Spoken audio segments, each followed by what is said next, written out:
Good morning class. Welcome to the YouTube channel of Allahabad PCS. आज इस class में हम अपने बचे हुए मेडिवल हिस्ट्री के टॉपिक को खत्म करेंगे। जैसे कि अपना एक टॉपिक बचा हुआ है औरंगजेब का। ठीक, इस टॉपिक को खत्म करने के बाद हमारा मेडिवल हिस्ट्री पूरे तरीके से खत्म हो जाएगा। एंशिएंट हमने कवर कर रखा है, मेडिवल कवर हो जाएगा और आज शाम से आपकी मॉडर्न हिस्ट्री की क्लास स्टार्ट हो जाएगी। तो चलिए आज की क्लास को स्टार्ट करते हैं। ठीक है, देखिए आज का क्लास हमारा है औरंगजेब से रिलेटेड। इनका टेन्योर कब से कब तक है? 1658 से लेकर के 1707 तक। ठीक, 1707 तक। औरंगजेब को एक टाइटल दी गई है जो कि है टाइटल जिंदा पीर, है ना। ये टाइटल किसको दिया गया है? औरंगजेब को। औरंगजेब को जिंदा पीर बोलते क्यों है? जिंदा पीर का मतलब होता है ना कि simple living with high thinking. ठीक है, तो औरंगजेब के अंदर क्या क्वालिटी थी? Simple living with high thinking वाली, इसलिए इनको क्या टाइटल दिया गया था? जिंदा पीर। एग्जाम के लिए इंपॉर्टेंट है, इसको ध्यान रखना अपने को। अब देखिए स्टार्ट करते हैं औरंगजेब के पोर्शन को। Son of Shahjahan and he was born in Ujjain. ठीक है, उज्जैन में इनका जन्म हुआ था। किसके बेटे थे? शाहजहां के। इन्होंने क्या किया था? खुद अपने फादर को कैप्चर करके कहाँ पे रखा हुआ था? आगरा फोर्ट में। हमने कल की क्लास में देखा था, जहाँ पे कि 1658 में क्या हो गया था? शाहजहां की डेथ हो गई थी। आगे देखिए, ही टुक टाइटल ऑफ आलमगीर। इनको क्या बोलते हैं? इनका पूरा नाम क्या बोला जाता है? औरंगजेब आलमगीर। आलमगीर की टाइटल इन्होंने कब ली थी? 1659 में। ठीक, और क्या हुआ था कि इनके अंडर में मुगल अंपायर क्या हुआ था? अपने पूरे पीक पे कवर किया था पूरे इंडिया लैंड मास के, फिर इंडियन सब कॉन्टिनेंट को, साउथ नॉर्थ ईस्ट वेस्ट हर तरफ से। सबसे जो इसकी मुगल अंपायर की जो वास्ट एक्सटेंशन थी वो औरंगजेब के पीरियड में थी। ठीक, इन्होंने क्या किया? नौरोज फेस्टिवल को ख़त्म किया। नौरोज फेस्टिवल को इन्होंने ख़त्म किया। नौरोज फेस्टिवल को स्टार्ट किसने किया था? दिल्ली सल्तनत में एक सुल्तान था, उसका नाम था बलबन। तो बलबन ने नौरोज फेस्टिवल को, पर्शियन फेस्टिवल, इसको स्टार्ट किया था, और उसको ख़त्म किसने किया? औरंगजेब ने। और फिर इन्होंने क्या किया? इन्होंने जजिया को रीइम्पोज किया। जिस जजिया को अकबर ने हटाया था, ठीक, जजिया और पिलग्रिमेज टैक्स जो हटाया गया था अकबर के द्वारा, उसको वापस औरंगजेब ने क्या किया? रीइम्पोज कर दिया। रीइम्पोज कब किया? 1679 में। ये ईयर इंपॉर्टेंट है। 1679 में जजिया को रीइम्पोज किया गया। जजिया क्या था? हमने देखा था, नॉन मुस्लिम टैक्स था ये। ठीक है, आगे देखिए, हिंदू मनसबदार जो कि कुछ बचे हुए थे, अपनी हाई पोजीशन को मेंटेन किए थे। किसमें? औरंगजेब के टाइम में। कौन थे? हिंदू मनसबदार। तो जो मनसबदारी सिस्टम किसने स्टार्ट करी थी? अकबर ने। तो उसमें औरंगजेब के टेन्योर तक भी कुछ हिंदू मनसबदार थे जिनकी हाई पोजीशन मेंटेन थी। देखिए इन्होंने क्या बनाया था? बीबी का मकबरा। कहाँ पे? औरंगाबाद में। बीबी का मकबरा क्या है? ये भी एक मॉन्यूमेंट टाइप का था जो कि सिमिलर टू ताजमहल था। Similar to Taj Mahal. तो इन्होंने बिल्ड किया था कहाँ पे? औरंगाबाद में। राइट, अब देखिए इनके टेन्योर में सबसे ज़्यादा रिवोल्ट हुए थे। औरंगजेब के टेन्योर में सबसे ज़्यादा रिवोल्ट हुए हैं। जैसे कि आप देख लो इनके रूल को हम लोग ब्रॉडली डिवाइड करते हैं दो फेजेस में। औरंगजेब के रूल को ब्रॉडली डिवाइड किया जाता है टू फेजेस में। पहला 1658 से 1681 और दूसरा 1682 से 1707। तो जो 1658 से 1681 वाला जो टाइम है ना, इस बीच में क्या हुआ था कि इसकी जो मेन जो पॉलिसीज रहती थी वो कन्फाइंड रहती थी किसको लेकर के? नॉर्थ इंडिया को लेकर के। ठीक, इसमें ये नॉर्थ इंडिया में मेनली कन्फाइंड रहता था, और वहाँ पे रहने की वजह से जब पूरा फोकस अपना नॉर्थ इंडिया में था, तो उस समय क्या हो गया था कि साउथ में मराठास पावरफुल होने लगे थे। ठीक है, अंडर छत्रपति शिवाजी महाराज। तो उनके अंडर में क्या था? मराठास धीरे धीरे पावरफुल होने लगे थे, जिस समय औरंगजेब का पूरा माइंड कंसंट्रेटेड था नॉर्थ इंडिया में, अपने एक्सपेंशनिस्ट पॉलिसी को फॉलो कर रहा था। फिर 1682 से 1707 के टेन्योर में क्या हुआ था कि ये जो इसका टाइम था ना, 1707 में तो इसकी डेथ हो गई थी। तो 1682 से 1707 तक का जो पीरियड था, इसका लगभग माइग्रेशन होता रहा कहाँ पे? नॉर्थ इंडिया में और साउथ इंडिया में। ठीक है, जब ये नॉर्थ इंडिया में होता था, साउथ इंडिया में रिवोल्ट हो जाता था मराठास की तरफ। फिर जब साउथ इंडिया में उसको कंट्रोल करने के लिए आता था, तो फिर नॉर्थ इंडिया में दिल्ली की तरफ रिवोल्ट हो जाता था। तो उसके आखिरी की जो समय थे ना, 18 और 10 करीब 28 या 25 साल, वो पूरे स्ट्रगलिंग वाले निकले थे। नॉर्थ में साउथ में, नॉर्थ में साउथ में, इस तरीके से इसका चला था पूरा टाइम। तो ये हमने क्या किया? इसको टू फेजेस में डिवाइड कर दिया, 1658 से 81 और 1682 से 1707। आगे देखिए, सिख ने कब रिवोल्ट किया? 1675 में। तो जब सिख ने रिवोल्ट किया तो औरंगजेब ने क्या किया? इसने बोला कि आप अरेस्ट करिए और एग्जीक्यूट कर दीजिए किसको, सिख के जो 9th गुरु थे, कौन, गुरु तेग बहादुर। ठीक है, तो इसने गुरु तेग बहादुर को अरेस्ट भी किया और उनको एग्जीक्यूट कर दिया, मतलब उनको ख़त्म कर दिया। अब जब गुरु तेग बहादुर की डेथ हुई तो जो इनके जो आगे जो इनके आए थे गुरु गोविंद सिंह, तो उन्होंने क्या किया कि एक खालसा का उन्होंने खालसा का उन्होंने पूरा क्या कि ग्रुप बनाया, जिसमें कि सिख आर्मी वाले थे या फिर जो मजबूत लोग थे उन लोगों को उन्होंने ग्रुप बनाई और औरंगजेब के अगेंस्ट में रिवोल्ट किया। हालांकि बाद में गुरु गोविंद सिंह की भी डेथ करा दी गई थी औरंगजेब के आर्मी के द्वारा, औरंगजेब के लोगों के द्वारा। तो ये क्या था, सिख का रिवोल्ट था 1675 में औरंगजेब के अगेंस्ट में। फिर देखिए औरंगजेब विथ जय सिंह, औरंगजेब और जय सिंह मिल करके किसके अगेंस्ट में कॉन्स्पिरेसी किए थे, शिवाजी के अगेंस्ट में, कि इनको क्या करना है, शिवाजी को दक्कन से एलिमिनेट करना है, इनको मराठा एम्पायर से ख़त्म कर देना है। तो जब औरंगजेब और जय सिंह ने कॉन्स्पिरेसी किया शिवाजी के अगेंस्ट में, तो शिवाजी को क्या औरंगजेब ने बोला था कि जय सिंह से कि आप इनको बुलाइए अपने अंपायर में, इनको बुलाइए, इनका हम लोग स्वागत करेंगे। तो शिवाजी को जब बुलाया गया, शिवाजी पहुंचे तो वहाँ पे उनके खिलाफ कॉन्स्पिरेसी क्या थी, उनको बुला करके उनको अरेस्ट कर लिया गया, शिवाजी को अरेस्ट किया गया। अब जब इनको अरेस्ट किया गया तो फिर ये कुछ समय हमको लगता है कि 6 से 7 साल तक अरेस्ट थे ये वहाँ पे। लेकिन फिर 1674 में शिवाजी वहाँ से स्किप कर गए, उस जगह जहाँ पे इनको अरेस्ट किया गया था वहाँ से ही शिवाजी मैनेज टू स्किप इन 1674। ये एक इम्पॉर्टेंट पॉइंट है। अब देखिए जो जाट भी थे ना, जाट जो अपने यहाँ मेनली कन्फाइंड होते हैं वेस्ट यूपी में या फिर हरियाणा रीजन में, उन लोग का भी रिवोल्ट हुआ था औरंगजेब के अगेंस्ट में, किसके अंडर में, गोखला के अगेंस्ट में और राजा राम के उसमें अंडर में, अगेंस्ट में सॉरी अंडर में, गोखला के अंडर में और राजा राम के अंडर में जाट ने रिवोल्ट किया था, किसके अगेंस्ट में, औरंगजेब के अगेंस्ट में। ठीक है, तो एक ये ओवरव्यू है औरंगजेब आलमगीर का। ठीक, इसको पे ब्रीफ में देख लीजिए। सन ऑफ शाहजहां, जिनका जन्म हुआ था उज्जैन में, इनको टाइटल दिया गया था जिंदा पीर का, इसका मतलब होता है simple living with high thinking. Nowruz के फेस्टिवल को खत्म किया, जिसको स्टार्ट किसने किया था, बलबन ने। जजिया को इन्होंने वापस से रिपोज किया 1679 में। फिर हिंदू मनसबदार जो कुछ थे जैसे कि जय सिंह वगैरह हो गए, ये लोग क्या करते थे, हाई पोजीशन को मेंटेन करके रखे थे अभी भी औरंगजेब के अंडर में। ही बिल्ट बीबी का मकबरा एट औरंगाबाद। ठीक है, बीबी का मकबरा औरंगाबाद ने बनाया, सिमिलर टू ताजमहल। अब रिवोल्ट क्या क्या हो गए, दो फेज में डिवाइड है, 1658 से 1681, जिसमें कि उसका पूरा फोकस रहता था नॉर्थ इंडिया पे, और 1682 से 1707 जिसमें कि नॉर्थ इंडिया साउथ इंडिया में दौड़ते हुए उसकी क्या हो गई थी, सिस्टम काफ़ी हद तक उसकी डाउन हो गई थी। और जब साउथ में आता था तो नॉर्थ में रिवोल्ट, और जब नॉर्थ में जाए तो साउथ में रिवोल्ट। सिख गुरु उसके अगेंस्ट में रिवोल्ट किए थे 1675 में, जहाँ पे कि उसने क्या किया, तेग बहादुर को अरेस्ट करके, गुरु तेग बहादुर को अरेस्ट करके उनको एग्जीक्यूट कराया। फिर जब गुरु तेग बहादुर के फेवर में गुरु गोविंद सिंह जब वापस गए अगेंस्ट में किसके, औरंगजेब के, तो उनको भी एग्जीक्यूट करके, उनको भी अरेस्ट करके एग्जीक्यूट कर दिया गया। फिर औरंगजेब ने क्या किया, जय सिंह के साथ मिलकर के शिवाजी के अगेंस्ट में कॉन्स्पिरेसी की, जिसमें से कि शिवाजी सक्सेसफुली 1674 में वहां से स्किप करके जहां पे उनको अरेस्ट किया गया था वहां से। फिर जाट ने भी रिवोल्ट किया था, किसके अंडर में, गोखला और राजाराम के अंडर में किया था, किसके अगेंस्ट में, औरंगजेब के अगेंस्ट में। ठीक है, चलिए ये अपना क्लास यहाँ तक रहा। अब इसमें आगे हम देखते हैं कुछ, इसको देखिए इसको हटाते हैं फिलहाल यहाँ से। इसमें आगे जो आएगा, जो और भी कुछ 2-3 रिवोल्ट्स हुए थे उसको भी हम देख लेते हैं। देखिए कुछ फेमस रिवोल्ट, क्योंकि एग्जाम में क्वेश्चन आते हैं इस पोर्शन से, इसलिए थोड़ा इस आज हम टाइम दे देंगे। देखिए अलग से भी कुछ रिवोल्ट वाले हिस्से हैं अपने, ये हम लोग लिख लेंगे रिवोल्ट्स, और ये हम लोग लिख लेंगे ईयर। ओके, तो देखिए रिवोल्ट्स में कौन कौन हो गया, एक तो अपना जाट हम लोग अभी पढ़े हैं, जाट जो रिवोल्ट किए थे वो।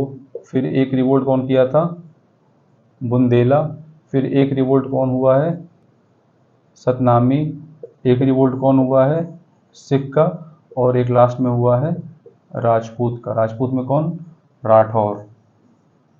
कहाँ के, मेवाड़ के। ठीक है, तो ये 5 रिवोल्ट, जाट, बुंदेला, सतनामी, सिख और राजपूत। राजपूत में कौन, राठौर, कहाँ के, मेवाड़ के।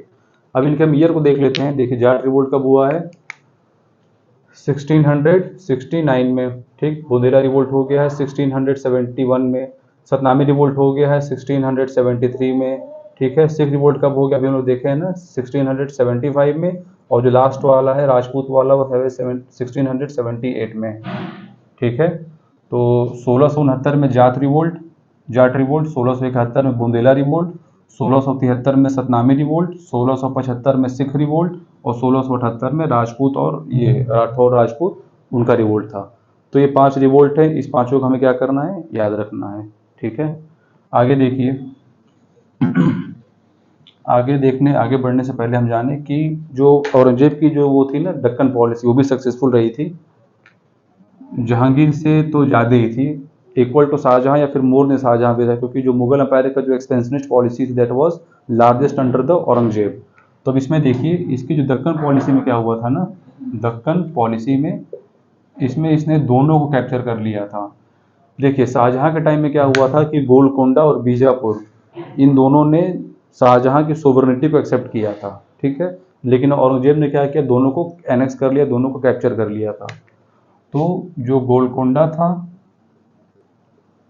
और एक क्या है, बीजापुर, तो इन दोनों को कब कैप्चर किया गया है, बीजापुर को किया गया है 1686 में और गोलकोंडा को 1687 में। ठीक है, वो थोड़ा अप डाउन हो गए हैं, बीजापुर को ऊपर रहना चाहिए था, लेकिन ठीक है। तो दक्कन पॉलिसी में क्या हुआ, कब कब इन लोग कैप्चर किया गया, बीजापुर 1686 में और गोलकोंडा 1687 में। तो ये दोनों अपने यहाँ पे हो गए। ठीक, दक्कन पॉलिसी क्या थी औरंगजेब की, सक्सेसफुल थी, Deccan policy was successful. Okay, ठीक है। अब अगला टॉपिक आप देखिए, हम लोग देखते हैं औरंगजेब की रिलीजियस पॉलिसी को, इंपॉर्टेंट है एग्जाम के लिए। देखिए उसमें कुछ 4-5 पॉइंट्स बस हैं, उसको हम देख लेते हैं। देखिए religious policy of Aurangzeb, Z, हाँ जी जेडबी, हाँ। रिलीजियस पॉलिसी ऑफ औरंगजेब में क्या है, फर्स्ट देखिए, दर उल हर्ब को कहाँ किस चीज़ में कन्वर्ट करने की बात हो रही थी, अभी किस चीज़ में कन्वर्ट किया गया था, दर उल इस्लाम में। ठीक है, दरुल हर्ब को कन्वर्ट किया जा रहा था किसमें, दर उल इस्लाम में। दरुल हर्ब का मतलब ये था कि वो लैंड जहाँ पे कि मुस्लिम्स का जो नॉन मुस्लिम का रूल हो। दरुल हर्ब मतलब क्या था कि वो लैंड जहाँ पे कि नॉन मुस्लिम का रूल हो, non Muslim in the sense कि हिंदू का रूल हो, और वहाँ पे शरीयत मतलब एज अ लॉ, जो शरीयत होता है मुस्लिम का लॉ बुक होता है, तो उसका वहाँ पे रूल ना हो। ठीक, तो दरुल हर्ब होता है, तो उसको कन्वर्ट किस में किया गया था, दरुल इस्लाम में। तो दरुल इस्लाम का मतलब होता है कि यहाँ पे क्या हो, मुस्लिम का रूल हो। ठीक है, मुस्लिम रूलर्स का रूल हो, और दूसरा शरीयत इम्पोज हो एज अ लॉ बुक। ठीक, इसमें दोनों में क्या होता है, यहाँ पे क्या रहता है, नॉन मुस्लिम का रूल और शरीयत का इम्पोजिशन यहाँ पे नहीं रहता है। ये दोनों इसमें क्रॉस होते हैं, वो दोनों इसमें सही होते हैं। तो एक तो अपना ये रिलीजियस पॉलिसी हो गया दरुल हर्ब टू दरुल इस्लाम। ठीक, नेक्स्ट रिलीजियस पॉलिसी देखिए, री इम्पोज नहीं, इम्पोज्ड, इसके पहले तो था नहीं, इम्पोज्ड, इम्पोज्ड शरीयत सिस्टम। ठीक है, यहाँ पे क्या हो गया, इम्पोज किया गया किस सिस्टम को, शरीयत सिस्टम को। शरीयत सिस्टम क्या था, मुस्लिम लॉ बुक थी। ठीक है, इसको इम्पोज किया गया, मुस्लिम लॉ को इम्पोज किया गया। फिर थर्ड क्या किया गया, जो इंडिया में जो हुआ करता था ना सोलर कैलेंडर, सोलर कैलेंडर, इसको किससे रिप्लेस किया गया, मून कैलेंडर से। सोलर कैलेंडर को रिप्लेस किस में कर दिया गया, मून कैलेंडर में। ओके, और फिर लास्ट पॉइंट क्या आ जाएगा, 1 2 3, हाँ आखिरी पॉइंट आपका हो गया वही जो अभी हमने ऊपर देखा था, री इम्पोज्ड जजिया, री impose जजिया and re impose pilgrimage tax, pilgrimage tax. तो इन दो को किया गया, ये चार अपनी क्या होगी, पॉलिसीज हो गई किसकी, religious policy related to Aurangzeb. तो दरुल हर्ब हो गया दरुल इस्लाम में, इम्पोज किया गया शरीयत को, सोलर कैलेंडर को रिप्लेस किया गया मून कैलेंडर से, और री इम्पोज किया जजिया को और पिलग्रिमेज टैक्स को वापस से। एक सेकंड बस रुक जाइए। ठीक है, तो ये अपनी चारों क्या हो गई, रिलीजियस पॉलिसीज ऑफ औरंगजेब। ठीक है, आगे अब देखिए, आगे अब एक लास्ट हम पॉइंट देखते हैं मुगल एम्पायर का, जो कि है अपना रीजंस क्या था मुगल एम्पायर के डिक्लाइन होने का, है ना। तो वो लास्ट टॉपिक रहेगा, उसको हम लोग कवर कर लेते हैं। वहाँ से फिर आपका स्टार्ट होने लगेगा मॉडर्न हिस्ट्री। एक आध टॉपिक्स जो बची हैं उसको हम कवर कर लेंगे। एक आध दिन की क्लास बन जाएगी जिसमें कि वो चीज़ें कवर हो जाएंगी। ठीक, अब देखिए जो अपना लास्ट टॉपिक बचा हुआ है क्या है, causes of decline of Mughal umpire. Correct. अब इसमें देखिए causes of decline of Mughal umpire में फर्स्ट पॉइंट हमारा क्या होगा, औरंगजेब की ना जो राजपूत पॉलिसी थी और दक्कन पॉलिसी थी। कौन कौन सी, Rajput policy, Deccan policy and religious policy. एक इसको बहुत बड़ा रीज़न माना जाता है मुगल अंपायर के डिक्लाइन होने का। Rajput policy in the sense कि जैसे अकबर को चीज़ें पता थी कि अगर आपको किसी जगह पे लंबे टाइम तक मेंटेन करके रखना है, चीज़ों को, अपने आर्मी के होल्ड को स्ट्रांग रखना है, तो आपको वहाँ के लोकल जो लीडर्स होते हैं, राजपूत क्या थे, लोकल लीडर थे कहाँ पे, राजस्थान एरिया में और ऑलमोस्ट एंटायर नॉर्थ इंडिया में। तो उन लोगों से क्या किया था अकबर ने, बना करके रखा था। औरंगजेब के केस में वो चीज़ें धीरे धीरे उल्टा होने लगी थी। इन लोगों से मनसबदारी सिस्टम को छीनने लगना, इनके किसी पर्सनल मैटर में बहुत ज़्यादा इंटरफेयर करने लगना। और राजपूत को क्या होता है कि पर्सनली मैटर में इंटरफेरेंस किसी की भी ज़्यादा पसंद नहीं होती है। वो तभी भी थी, आज भी हैं और कल भी वो चीज़ रहेंगी। ठीक है, तो एक ये रीज़न हो गया। और दक्कन वाला आप लोगों ने देख ही लिया, जो उसका सेकंड टेन्योर था ना 1682 से लेकर 1707 तक, तो उसमें क्या होता था, नॉर्थ साउथ वो करते रह गया था। जब नॉर्थ में आता था तो साउथ में रिवोल्ट, साउथ में रहता था तो नॉर्थ में रिवोल्ट। ठीक है, एक ये इसकी पॉलिसी हो गई। और रिलीजियस पॉलिसी आपने अभी देखा ही, थोड़ी सी स्ट्रिक्ट थी। सेकंड इसमें क्या हो जाएगा, औरंगजेब के बाद जो सक्सेसर्स आए थे ना, वो वीक सक्सेसर थे, वीक सक्सेसर्स। ठीक है, एडमिनिस्ट्रेटर के पॉइंट ऑफ व्यू से भी, एडमिनिस्ट्रेटर के पॉइंट ऑफ व्यू से, एडमिनिस्ट्रेटर है ना, और एक रूलर के फॉर्म से भी, जो राजा का एक क्वालिटी होती है। तो एडमिनिस्ट्रेटर के अलावा भी तो राजा के अंदर कई क्वालिटी होती है ना, बादशाह के अंदर कई क्वालिटीज होती हैं। तो उनके अंदर दोनों चीज़ें लैक करती थी, है ना। एक लंबे टाइम के बाद क्या हो गया था, चूंकि लगातार वॉर में रहना, साउथ नॉर्थ एक किए रहना, पॉलिसी ऑफ एक्सपेंशनिस्ट को फॉलो करना, तो उसका असर पड़ने लगा था ट्रेजरी पे भी, है ना। ट्रेजरी वीकनिंग, ट्रेजरी क्या होने लगा, इन लोग का कमज़ोर पड़ने लगा, धन दौलत खजाने धीरे धीरे धीरे खत्म होने लगे। तो अंपायर तो कोई भी ज़्यादा समय तक उसमें रह नहीं पाएगी। ठीक, फिर आगे क्या हो गया, वॉर ऑफ सक्सेशन, है ना, गद्दी के लिए लड़ाई। ये भी एक बहुत बड़ा रीज़न बना था मुगल अंपायर के डिक्लाइन होने का, कि जब भी किसी बिग रूलर की जब डेथ होती थी तो फिर वॉर ऑफ सक्सेशन छिड़ जाता था कि हमें सुल्तान बनना है, हमें बादशाह बनना है। ठीक है, तो उसमें फिर जो लड़ाइयाँ होती थी उसके अंदर भी चीज़ों का अच्छा खासा वेस्टेज होता था, चाहे वो ट्रेजरी था, चाहे मैन पावर था, आर्मी थी। तो वो एक रीज़न रहा था क्या, मुगल अंपायर के डिक्लाइन होने का। ठीक, इनका जो मेन जो वर्क होता था, अलग पॉलिसीज़ को देखना, अलग पॉलिसीज़ को चेक करना। तो उसके अलावा ये लोग अपने में लड़ाई करने में, वॉर ऑफ सेसेशन को काउंटर करने के लिए इनकी लड़ाई हमेशा चलती रहती थी। ठीक है, फिर छठा पॉइंट हम देखते हैं, नहीं फोर्थ हो गया ना, फिफ्थ हो गया, ये हो गया फिफ्थ आपका, ग्रोथ ऑफ मराठा। जिस समय मुगल अंपायर, खास करके औरंगजेब जिस समय धीरे धीरे वीक पड़ रहा था, उसी समय में मराठास धीरे धीरे स्ट्रांग बनते जा रहे थे। तो एक यहाँ पे क्या काउंटर कर देगा, growth of Marathas and other regional powers, growth of Maratha and other regional powers. ठीक है, तो जितना ज़्यादा रीजनल पावर्स स्ट्रांग होंगी, तो जब रीजनल पावर स्ट्रांग होती है ना, तो जो भी सेंट्रलाइज अथॉरिटी होती है उसको टाइम टाइम पे चैलेंज करती रहेंगी, उनका ट्रेड एंड कॉमर्स ठीक से नहीं चलने देंगी। ठीक है, उनके लॉ को अच्छे से इम्प्लीमेंट नहीं होने देंगी। ये चीज़ें तभी सक्सेसफुल हो पाती हैं जब सेंट्रलाइज अथॉरिटी में कोई पावरफुल रूलर रहता है। जहाँ रूलर वीक हुआ तो फिर ये चीज़ें, ग्रोथ ऑफ मराठाज या फिर जो रीजनल पावर होते हैं ना, वो धीरे धीरे उठने अपने लगेंगी। ठीक, तो आपका ये फिफ्थ पॉइंट हो गया। सिक्स पॉइंट आप लोग देख लीजिए। हाँ, नादिर शाह का इन्वेजन, नादिर शाह का इन्वेजन हुआ कब, 1739 में नादिर शाह का इन्वेजन हुआ। अब इस समय मुगल अंपायर धीरे धीरे वीक भी पड़ रहा था, उसी में एक नादिर शाह का इन्वेजन क्या हो गया कि एक बोलते हैं ना कि डूबते को तिनके का सहारा, इस टाइप वाला सीन हो गया था, है ना। तो नादिर शाह का इन्वेजन हुआ और उसका इफेक्ट ज़्यादा पड़ा मुगल अंपायर के डिक्लाइन को, और वो चीज़ फास्ट कर दी, कैटलिस्ट का काम कर दी थी।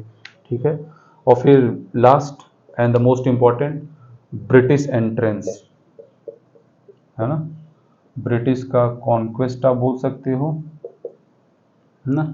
British conquest in India